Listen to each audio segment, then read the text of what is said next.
Soy Fernando Díaz Villanueva. Hoy es 10 de diciembre de 2019 y esto es La Contracrónica.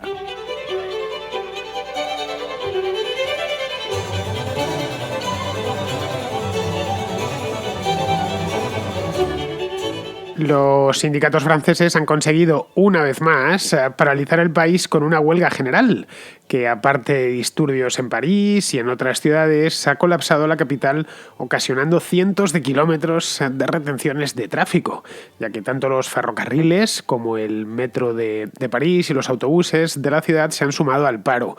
Ayer por la mañana pudimos ver algunas imágenes que daban escalofríos, unos atascos de, creo que decían 600 kilómetros, un auténtico disparate. La razón a esta huelga hay que buscarla en las movilizaciones contra el proyecto de reforma de las pensiones que ha puesto en marcha el Ejecutivo de Manuel Macron. Lo puso en marcha la semana pasada y el jueves empezó la huelga y luego ha continuado durante todo el fin de semana y también este lunes, cuando se produjeron además grandes manifestaciones en las principales ciudades de Francia, especialmente en la capital, en París, que vinieron acompañadas pues de la habitual violencia y los habituales entusiasmos que suelen desplegar las protestas callejeras en Francia. A lo largo de los últimos 12-13 meses hemos tenido ocasión de verlo con los chalecos amarillos, aunque esta movilización, y dicho ya desde el principio, muy poco tiene que ver con los chalecos amarillos. Es una movilización auspiciada y convocada desde los sindicatos. Los chalecos amarillos porque todavía no han desaparecido, se siguen manifestando, son algo que no tiene liderazgo y está planteado desde fuera de las centrales sindicales, pero bueno, el hecho es que tanto los sindicatos como el propio gobierno dan por hecho que esto simplemente acaba de empezar y que se prolongará durante toda la semana. Es decir, que habrá huelga hoy martes, mañana miércoles y así esperan llevarla hasta el viernes.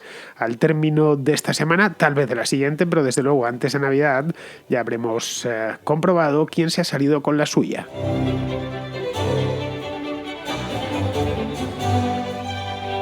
En Francia no hay un sistema de pensiones, como podríamos decir en España o en cualquier otro país. En Francia hay 42 sistemas de pensiones, en función de la profesión que uno tenga. Cada uno de los sistemas de pensiones, porque un plan de pensión es una cosa muy diferente. Bien, cada uno de estos sistemas de pensiones tiene condiciones ligeramente distintas. Algunos, evidentemente todos, tienen unos requisitos básicos, pero cada uno tiene condiciones distintas en función de las negociaciones que haya hecho pues los sectores o las profesiones, porque esto suele ir por profesión. Pero vamos, los 42 son extremadamente generosos, algunos muchísimo más de lo que imaginamos, especialmente los de los trabajadores del sector público, a quienes se les calcula la pensión sobre los últimos 6 meses de trabajo, es decir, sobre las nóminas más altas que uno pueda tener en toda su vida laboral, que son las de los últimos 6 meses.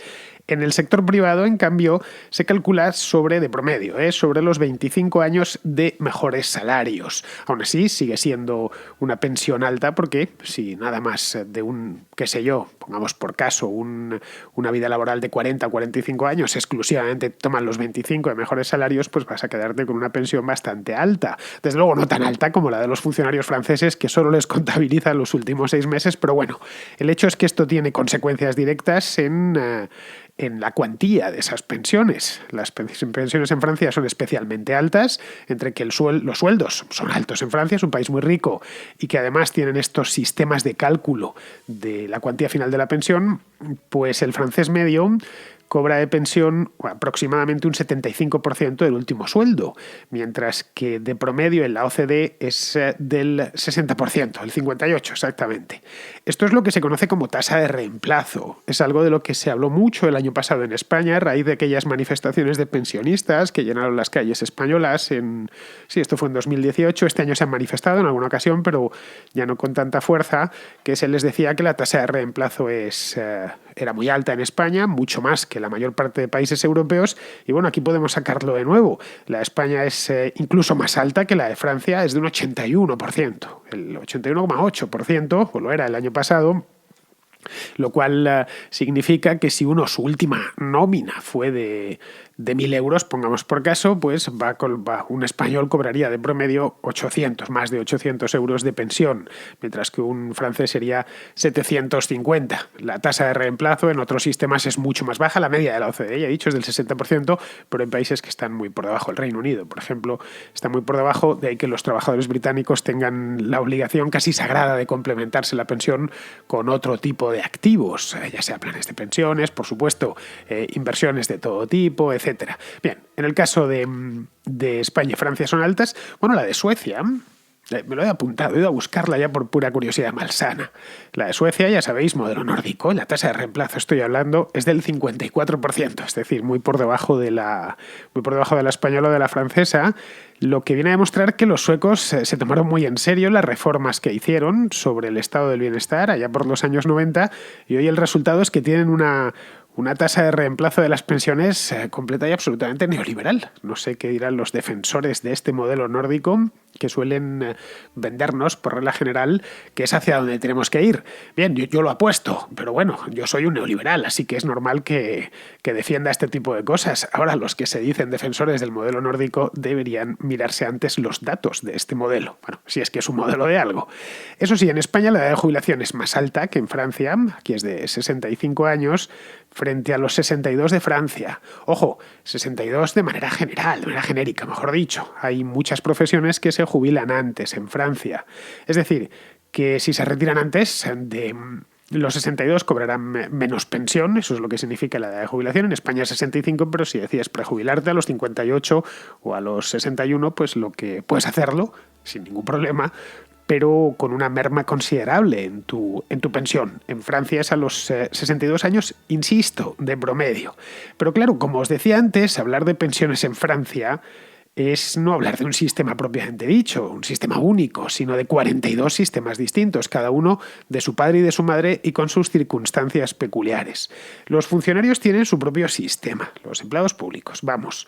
Los abogados tienen otro distinto, los estibadores de puerto, los portuarios que llaman allí, pues tienen otro, también especialmente generoso. Los empleados ferroviarios tienen otro más, los del metro de París otro más, pues entiendo que los médicos, etcétera, todas las grandes profesiones tradicionales pues tienen su propio sistema y así sucesivamente. Evidentemente no puedo decir los 42 porque me haría falta todo el programa.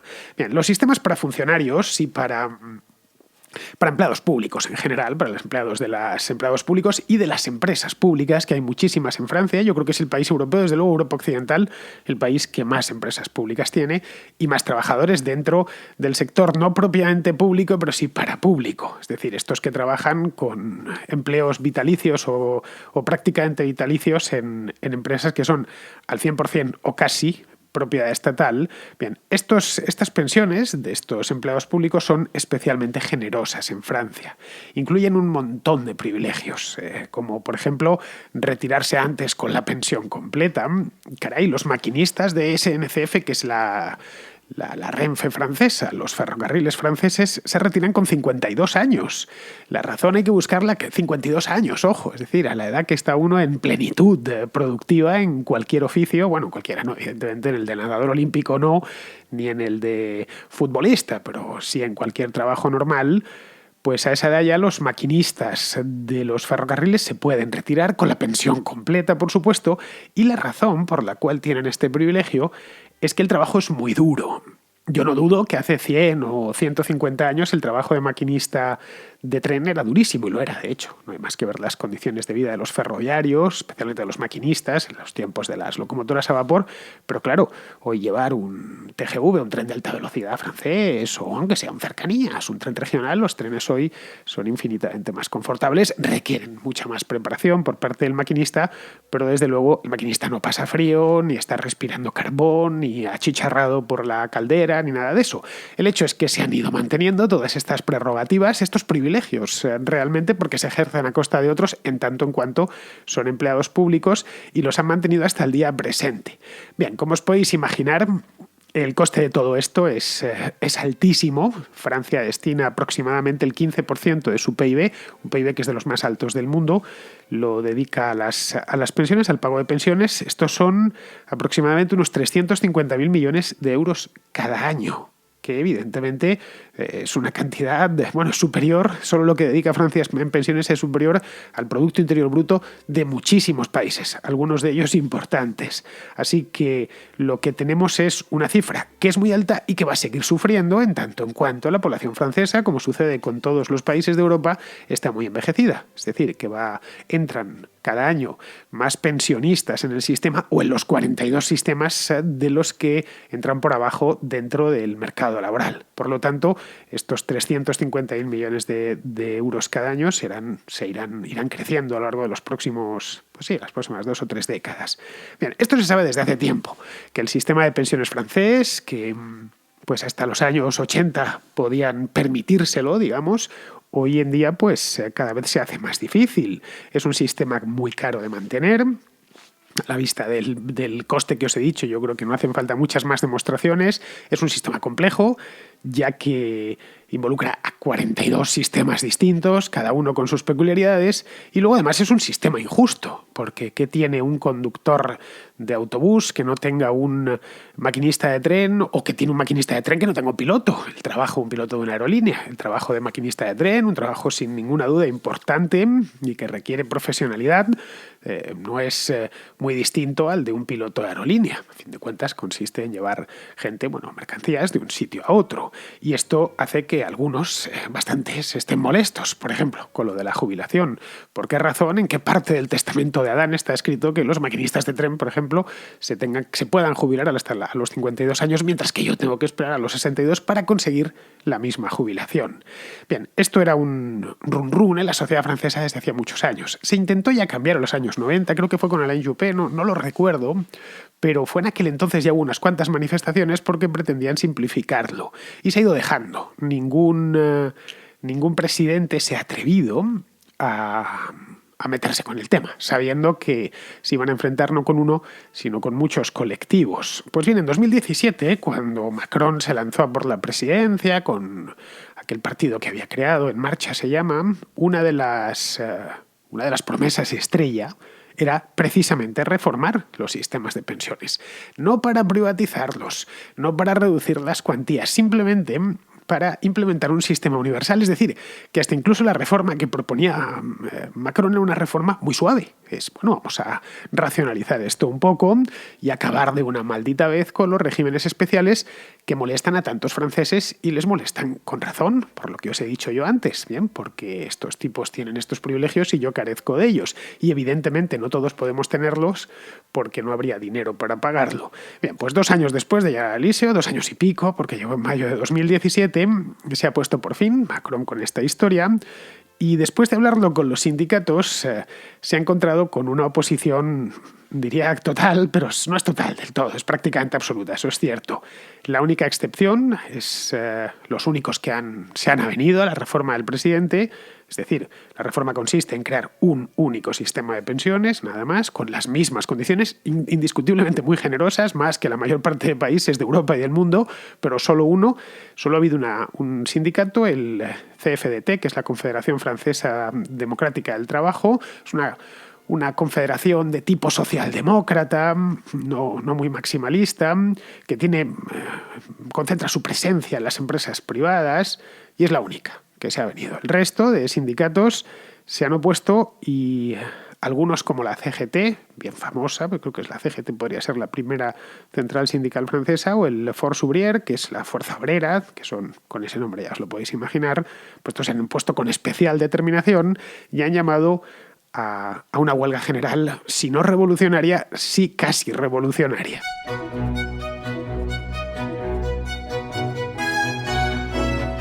Estas dos centrales, la CGT y la de Fuerza Obrera, tienen sus afiliados concentrados entre las empresas públicas. Creo que eso no hace falta ni explicarlo, y la administración en general. Es decir, que básicamente lo que buscan es proteger los privilegios de sus propios afiliados, lo cual está muy bien, pero también es lógico que los demás vayan contra esos privilegios.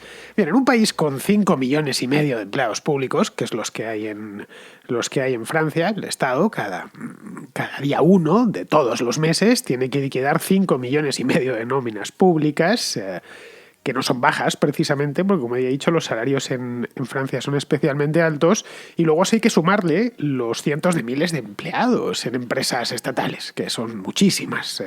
Creo que ya he dicho antes, Francia debe ser el país de Europa que más empresas públicas tiene, y sobre todo no es tanto el número, porque no son empresas pequeñitas, como a veces sucede. Por ejemplo, el Estado español, que tiene poquitas empresas públicas, tiene algunas que realmente uno no sabe ni que existen.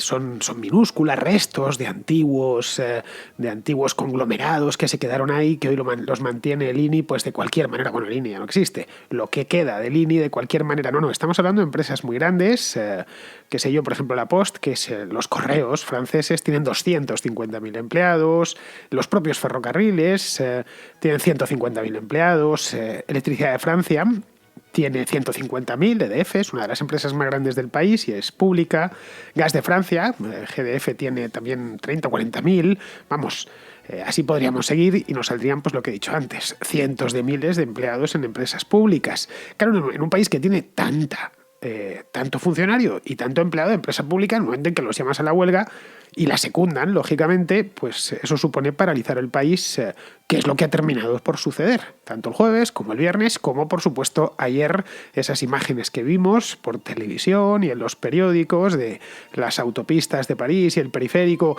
completamente paralizados, pues se deben a eso, a que han puesto en marcha a su propia clientela, que es esencialmente el trabajador público. Bien, el apoyo a la huelga está siendo bastante alto. Esto está a la vista por, como ya digo, hay que referirse a las imágenes que se han publicado, pero no solo eso, sino que se han hecho varias encuestas de apoyo, es decir, han salido a la calle, las demoscópicas, a preguntar a la gente. Y las encuestas varían, hay de todo, evidentemente, pero entre el 40 y el 50% de los consultados están a favor de estas movilizaciones. Es decir, más o menos la mitad de la población está a favor de esta huelga, de esta huelga general. Curiosamente, en un sondeo del Instituto de Estudios de Opinión, un instituto francés, el 75% de los consultados están a favor de la reforma de las pensiones. De eso me llamó la atención, nada más encontrarme con el dato, porque había una diferencia, del 25, del 30% entre los que están a favor de la huelga y los que están a favor de la reforma de pensiones. Por lo tanto, hay que explicarlo de alguna manera. No sé, yo creo que esto lo que nos dice es que es una cantidad nada despreciable de franceses que están a favor de la reforma y también de los que están a favor de la huelga, pero hay una diferencia. Es decir, esto solo se puede entender en clave política. Es decir, que muchos ven las manifestaciones contra Macron y su gobierno, no por la cuestión de la reforma, que están a favor de que esta reforma se lleve a término, pero no están a favor de Macron. Por lo tanto, cualquiera que salga a la calle va a encontrar su apoyo, pida lo que pida. Un poco como sucedió con los chalecos amarillos. Gente que estaba en contra de que los chalecos amarillos hiciesen barbaridades, pero luego estaba a favor de que saliesen a manifestarse. Porque salían a manifestarse básicamente contra Emmanuel Macron, contra el gobierno. La protesta callejera en Francia tiene muy buena fama desde siempre. Forma parte, de la naturaleza francesa. Ellos consideran, además, que eso es su tradición. Ya sabéis, la toma de la Bastilla, la Comuna de París, etc. En los últimos 15 años, no sé ni cuántas huelgas y manifestaciones, es decir, historias de estas como la de esta semana ha habido. Estoy hablando desde el año 2005, 2006. Bueno, en 2006, la que le montaron a Chirac por lo de los contratos juveniles, no sé si lo recordáis, aquella fue sonadísima. Echad un vistazo a la hemeroteca y los que seáis más jóvenes no lo recordaréis, pero sí al menos podréis ver la que se armó en Francia en aquel momento. Yo lo recuerdo perfectamente. La de los chalecos amarillos, por ejemplo, esta es mucho más reciente. Bueno, tan reciente como que sigue en marcha a día de hoy.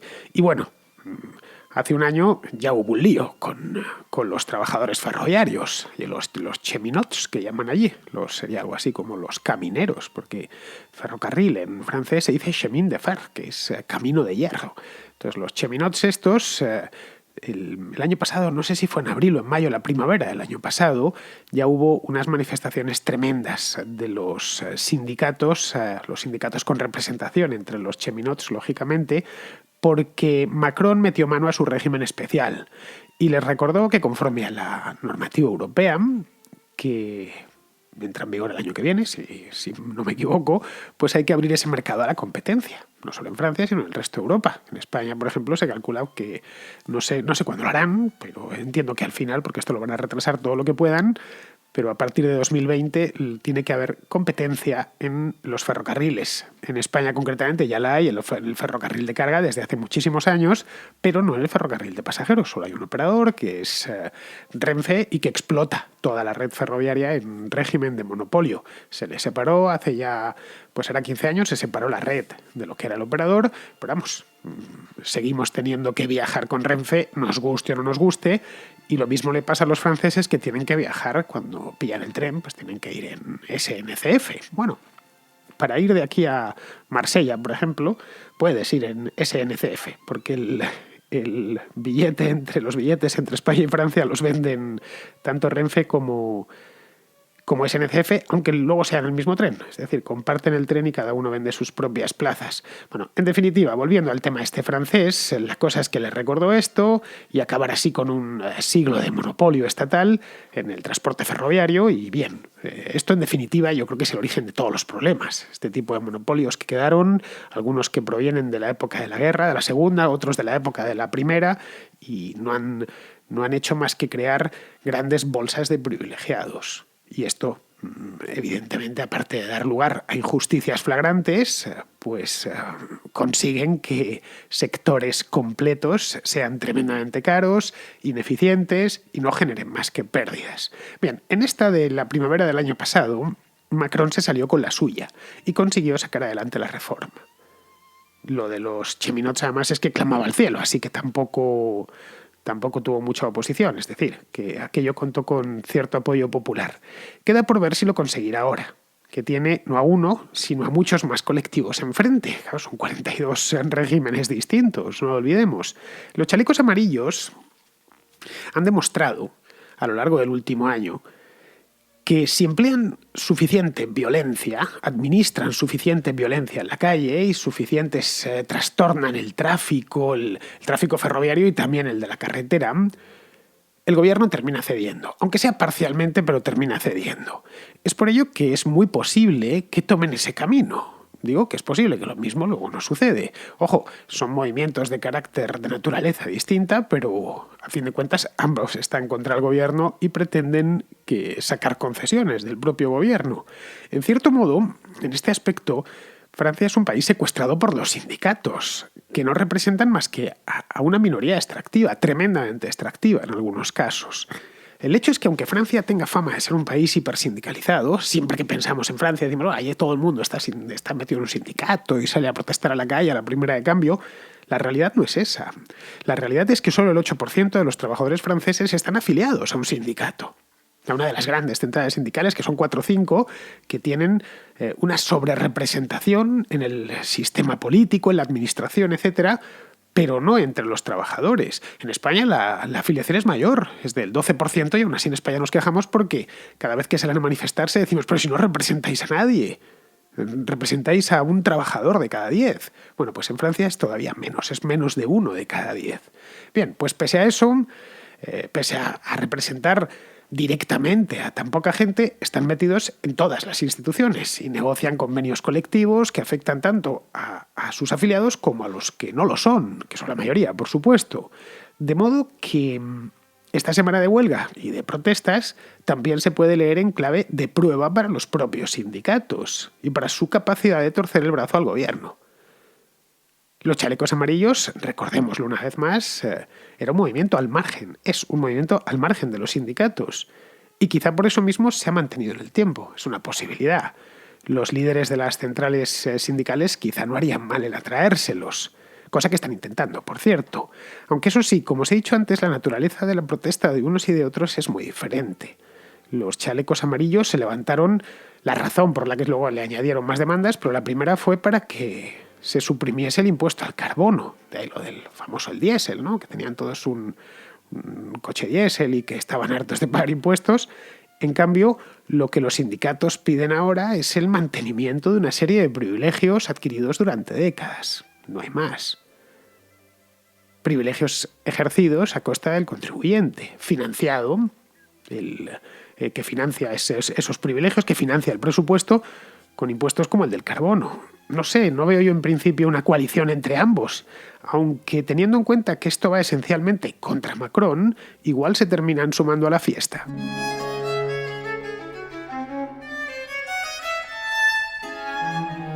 Hablando de los chalecos amarillos, John, que está en Francia, al lado de la misma frontera en Hendaya, pero en Francia, ya se hace eco de una pregunta que me hicieron el domingo pasado, aquí en la contrarréplica del pasado domingo, más exactamente de este domingo, sobre el tema de los chalecos amarillos y lo que han supuesto para Francia. Di mi respuesta, pues la completa de una manera magistral John, porque él ha tenido ocasión de vivirlo en persona. Muy buenas, Fernando. Era sobre el comentario de los chalecos amarillos de este domingo de Esteban y los chalecos amarillos, para que le pueda decir a su compañero que los chalecos amarillos han conseguido que los centros comerciales de toda Francia tengan pérdidas de alrededor de 2.000 millones de euros. Han conseguido, como bien has dicho, 11 muertes. Que los piquetes que estaban organizando, yo he sido víctima de uno de ellos. Los chalecos amarillos se comportan como animales, y una de las primeras muertes que hubo fue una mujer mayor que estaba ahí en un piquete, en el cual estaban, digamos, pegándole al coche a una mujer que iba con su hijo enfermo al hospital.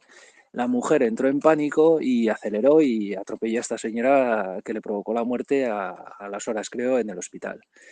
Entonces, para mí esto de los chalecos amarillos me parece un salvajismo, porque si se ven bien las manifestaciones que ha habido, todos los daños colaterales y todo, vamos añadiendo todo eso, yo creo que supone más de lo que han podido conseguir. O sea, ha sido más gasto del beneficio que han conseguido.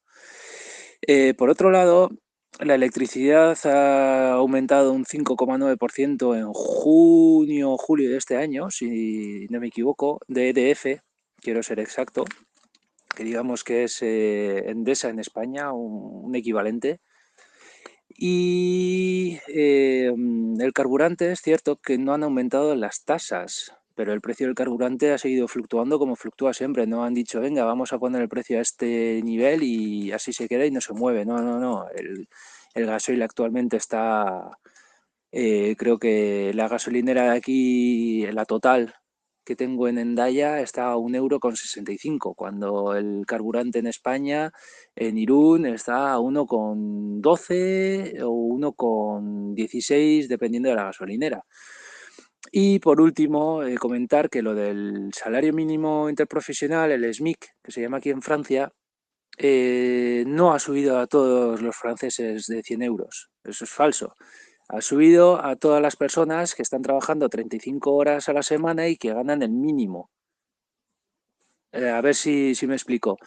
Si tú ganas 1.000 euros por trabajar 35 horas semanales durante un mes completo, estás ganando 1.000 euros brutos. Lo que te van a subir es 100 euros brutos por esos 1.000 euros. Si el mínimo era de 1.000 euros.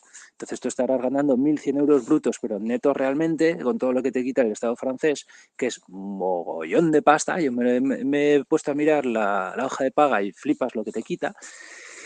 Y entonces el asunto es ese, que a toda persona que está ganando más del salario mínimo no hay ninguna obligación de subir el salario. Si, por ejemplo, en vez de ganar 1.000 euros estás ganando 1.400 brutos, no te lo van a subir.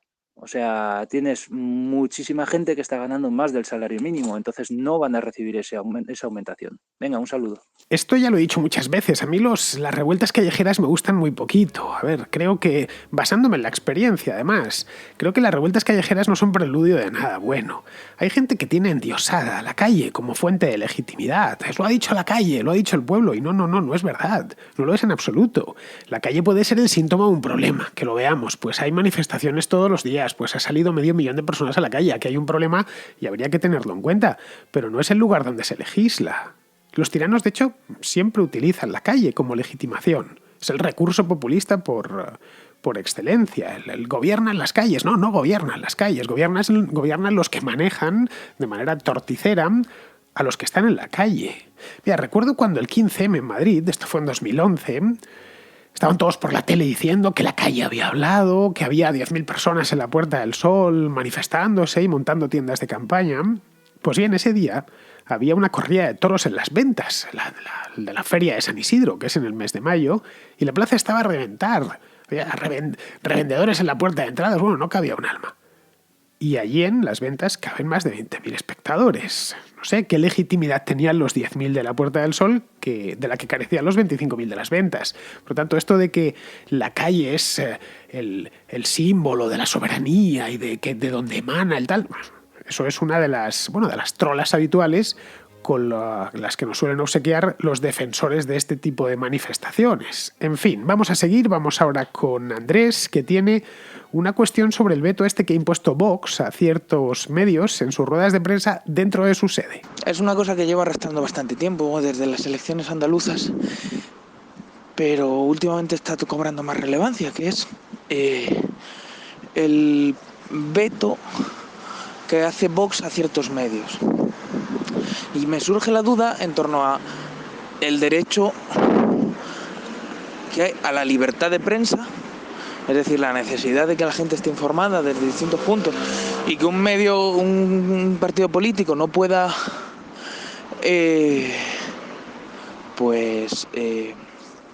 vetar ni restringir que un medio acceda libremente a la información, con lo cual estoy muy de acuerdo, con una realidad que creo que es cada vez es más palpable, que es que muchos medios funcionan como simples plataformas ideológicas, en el que cada vez la información vale menos y el relato victimista vale más. No sé. Creo que es un tema complejo, porque hasta qué punto una formación política debe de aguantar que, y no hablo solo de Vox, aquí se ha pecado de todo. Creo que hace poco también un periodista del Mundo salió que se había inventado literalmente una entrevista y tal. Es decir, hoy en día, en el punto en el que la profesión de periodista es tan desprestigiada y cómo los periodistas funcionan más como voceros de cierto movimiento, cierto partido político, hasta qué punto no llega a ser legítimo el decir: oye, vosotros no vais a informar, vosotros solo vais a difamar, o vais a intentar buscar cualquier cosa, meter cortes falsos, hacerlo de cualquier manera para perjudicarme. Yo qué sé, también, por ejemplo, pasaba con Pablo Iglesias y ese supuesto, cuando supuestamente le cerraba la boca a Irene Montero, que al final resultó ser prácticamente, yo creo, un montaje. Entonces, ¿hasta qué punto es legítimo hacer eso cuando al final muchos medios lo único que te van a hacer es la guerra sucia? Esto ya lo comenté hace unos días, Andrés, no me acuerdo, la semana pasada o la anterior. A ver, Vox tiene una sede y permite entrar en ella a quien quiere, porque es una propiedad privada, igual que yo en mi casa dejo entrar a quien quiera. Podríamos decir, sí, pero reciben subsidio público sí, pero no está atado a eso el subsidio que reciben los partidos. A mí perfectamente, yo soy periodista, puedo pedir que me acrediten en un partido y que me digan que no y no tengo derecho a quejarme. Bueno, ellos son libres de invitar a quien quieran. En el Congreso, fíjate, Vox no puede hacerlo, porque el Congreso no es suyo. Es decir, allí sí que no pueden decir quién entra y quién no entra a las ruedas de prensa. Respecto a lo que comentes de los medios, pues sí, desgraciadamente es cierto, está todo lleno de periodistas de trinchera, que no son más que extensiones de los propios partidos políticos. Son muy habituales en televisión, han confundido el plató de las televisiones con un parlamento. Tiene que estar el tertuliano del PP, el tertuliano de Podemos, el tertuliano, bueno, pues ahora supongo que incluirán a los tertulianos de Vox, el tertuliano de los nacionalistas, tienen que estar todos ahí, representados. No, caray, no, eso es el Parlamento, el Congreso, pero no tiene por qué serlo una televisión. En un periodista lo que se valora es la independencia. En un político, lo contrario, lo que se valora es que defienda bien las ideas de su partido. Pero bueno, en esto yo creo que el lector pues tiene que distinguir distinguir y evitar ese tipo de periodismo trincherizado y partidista. Bien, vamos ahora con Eugenio de Chile, que vuelve sobre el tema este de la crisis económica en su país y nos aporta su visión. Creo que mi país perdió el rumbo en materia económica con el primer gobierno de Michelle Bachelet.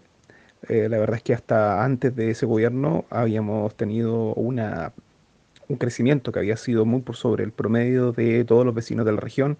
Incluso eh, fuimos un ejemplo por veintitantos años con respecto a lo que era desarrollo económico. Sin embargo, con el primer gobierno de Bachelet comenzamos con los problemas. Hubo una reforma tributaria que empezó a amarrar de alguna manera, a desincentivar la inversión extranjera, a provocar problemas desde el punto de vista del ahorro, y a partir de ese momento empezamos a sentir que crecíamos más lentamente. Además dejó una serie de compromisos económicos para el gobierno siguiente, que fue el primero de Sebastián Piñera, y que lo obligó a mantener una serie de gastos a costa del Estado que cualquier gobierno liberal de derecha normalmente no haría. Después, con el segundo gobierno de Bachelet, la verdad es que quiso pasar, como ellos lo dijeron, una aplanadora por todo lo que había hecho Piñera y deshacer todo lo que se había hecho en este primer gobierno, que por lo demás fue bastante exitoso en materia económica.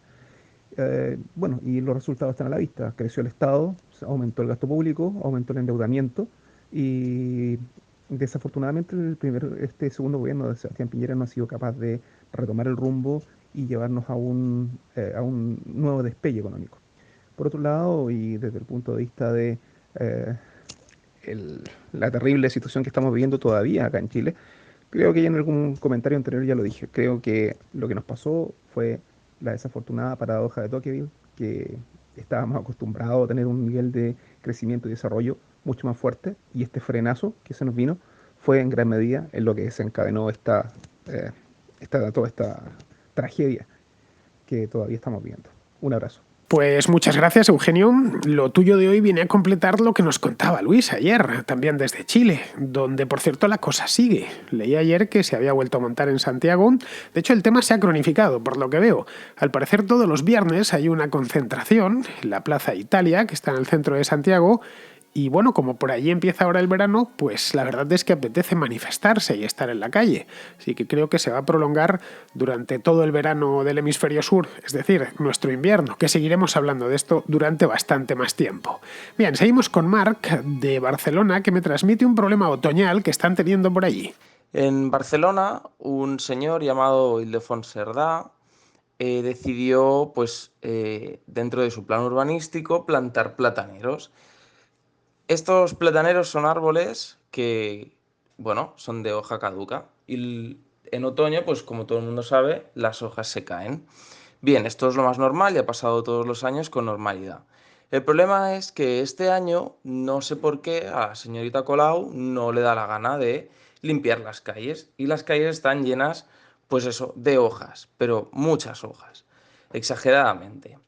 Entonces, a mí lo que me gustaría saber es cuántas hojas tienen que caerse del árbol para que al final la señorita Colau se decida a barrerlas. Es decir, yo puedo entender pues, que no cada día pasen las máquinas y las personas a barrer, pero claro, últimamente ha llovido y lo que pasa es que todas estas hojas lo que provocan es que las alcantarillas se colapsen y que al final, con una llovizna muy normal, la ciudad se inunde y haya calles directamente anegadas y con 20 centímetros tranquilamente de agua porque este agua no entra en las alcantarillas. Entonces me gustaría saber qué puedo hacer yo como ciudadano, aparte de barrerlas yo, lógicamente, pues para que esta señorita se digne de una vez a limpiar la ciudad como se merece. Bueno, muchas gracias por atenderme, Fernando, y me gusta mucho tu programa, lo escucho todos los días, así que sigue igual. Pues no sé qué decirte, Marc. No sé, ve al Consejo de Distrito y cágate en su padre. Es lo que haría yo. Vamos, bueno, directamente pasaría el tema, que es porque esto lo hemos padecido en Madrid. No sé qué. Esto de no retirar, no limpiar las hojas caídas en otoño, se ve que es algo muy de los ayuntamientos del cambio. En Madrid con Carmena sucedía también, pasaba exactamente lo mismo. Le dio por tener la ciudad llena de hojas, que sí, que es algo muy romántico, muy fotográfico y tal, pero claro, también es un peligro. Cuando llueve y las aceras pues devienen al final pistas de patinaje. De cualquier modo, no sé cómo se les ocurrió, o se le ocurrió, mejor dicho, a Cerdá plantar plátanos, cuando pudo haber puesto palmeras. Que la palmera en el clima de Barcelona crece bien y además son muy bonitas. En Madrid las palmeras no crían bien. No sé si es por el frío, pero vamos, no hay cosa más chula que una avenida llena de palmeras. Eso sí, de sombra andan escasas, pero tiene una ventaja, y es que las hojas no se caen y por lo tanto no hay que limpiarlas. Muy bien, pues vamos a terminar ya. Vamos con Pizarro, que nos habla de la salida a bolsa de Aramco. Cuando los Saúd se encontraron con más dinero del que hubiesen podido soñar, empezaron a gastarlo en asuntos que entendían que les aseguraba su reinado. Modernizar el país manteniendo su tradición cultural, establecer una red clientelar de intereses, manejar a la población autoritariamente y financiar a los enemigos de los enemigos. Como sus recursos parecían ilimitados, mantuvieron el plan a base de dinerales incluso cuando resultaba evidente que los resultados no estaban siendo los esperados, imaginando que era cuestión de dinero que estos finalmente dieran sus frutos. A estas alturas ya es palmario que el raudal económico petrolero no será eterno, que el dispendio en momios e intermediarios es una imprudencia, que el totalitarismo y el autoritarismo no son populares y que algunos vecinos están invirtiendo el dinero del petróleo en crear modelos económicos no dependientes del petróleo. Y Mohamed no es idiota. Cordial saludo de Pizarro. Hasta aquí ha llegado la contracrónica de hoy, martes 10 de diciembre, mañana que será miércoles 11, yo volveré por aquí y espero que vosotros estéis también por allí. Hasta mañana, amigos.